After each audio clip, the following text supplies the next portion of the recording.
Allez, c'est parti dans cette vidéo. On va tester du coup l'Usukani D3T, le tricycle conçu pour drifter. Toutes les vidéos, montage, la carrosserie, tout ça sont sur la chaîne. Donc pour ce qui est du moteur et du variateur, c'est le combo d'origine de la MST RMX 2.5. Donc c'est le XBL MST en 3652 2500 kV. Le cerveau, je sais pas si tu le verras là, mais c'est le REVD RS ST, donc c'est du boy cerveau. Et gyroscope OMG V4. Donc là, on a mis les pneus REVD AS01 multisurface. C'est les pneus qu'on utilise nous ici sur le Lino classique que tu peux voir là. Pour avoir la même glisse que les voitures 1/10 qu'on utilise. Je viens de faire quelques tours, je peux te dire de suite que c'est vraiment pas mal à drifter. Pour ceux qui pourraient penser que ça tendance à baigner rapidement, non, tout le poids en fait est sur le bas. C'est vraiment un châssis conçu pour le drift. Donc du coup ça a été calculé quand même pour que les masses soient sur le bas. Et tu fais pas de tonneau ni rien quoi. Même si c'est haut, en haut il n'y a rien en fait, c'est vide. Donc c'est vraiment pas mal. Je vais te faire une petite démo sur ma piste. Du coup c'est parti.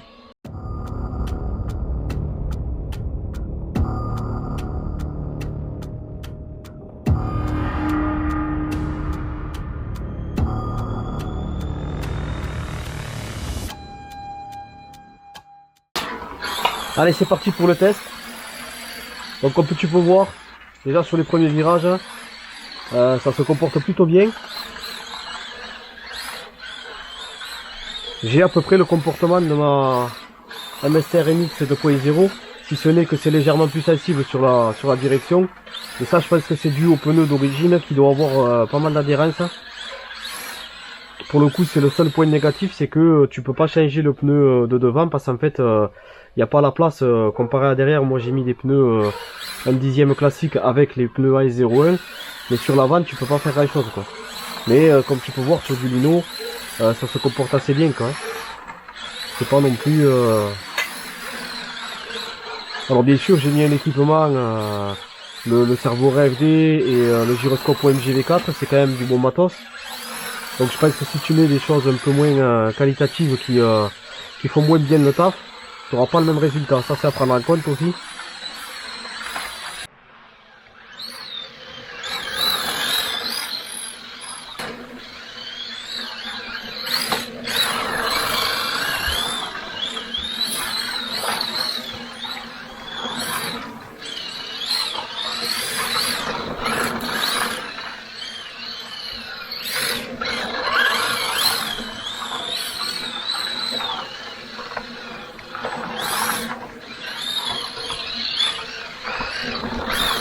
Et là tu vois, tu peux tenir de jolis virages.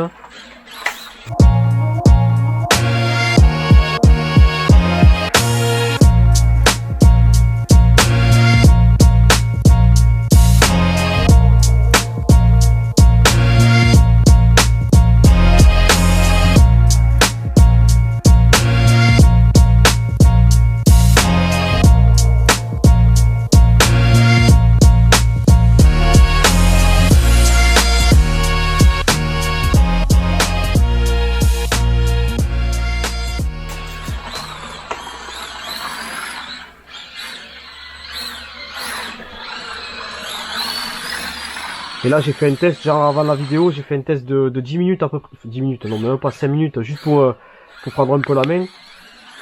Tu vois, c'est pas, franchement tu peux drifter avec hein.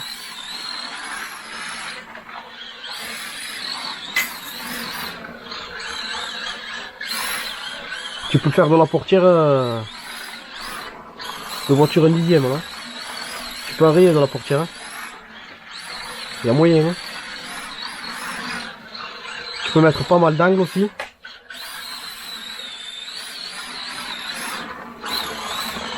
Et tu vois, ça va super bien en fait.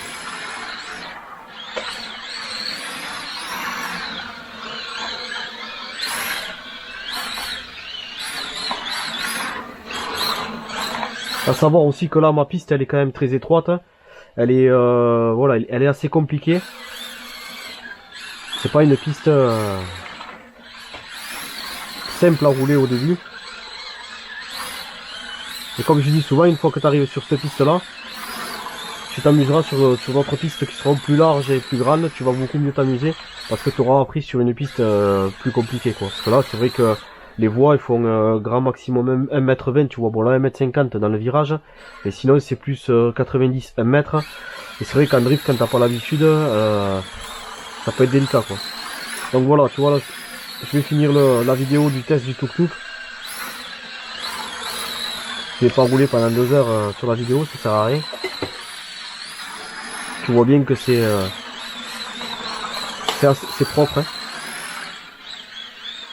Donc bien sûr, tu as toutes les vidéos du montage de la carrosserie, même du kit, parce que c'est un kit que c'est un tricycle que tu reçois en pièces détachées. Donc c'est un kit à monter, ça l'électronique. Je répète, 160 € sur Drifted, c'est un site allemand. La carrosserie, elle est à découper, à coller, enfin à peindre et à coller soi-même. C'est vraiment un truc comme une voiture 1/10, quoi.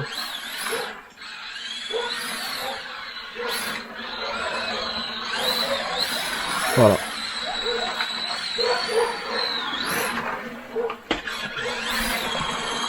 Voilà pour le petit test. Allez, à plus tard.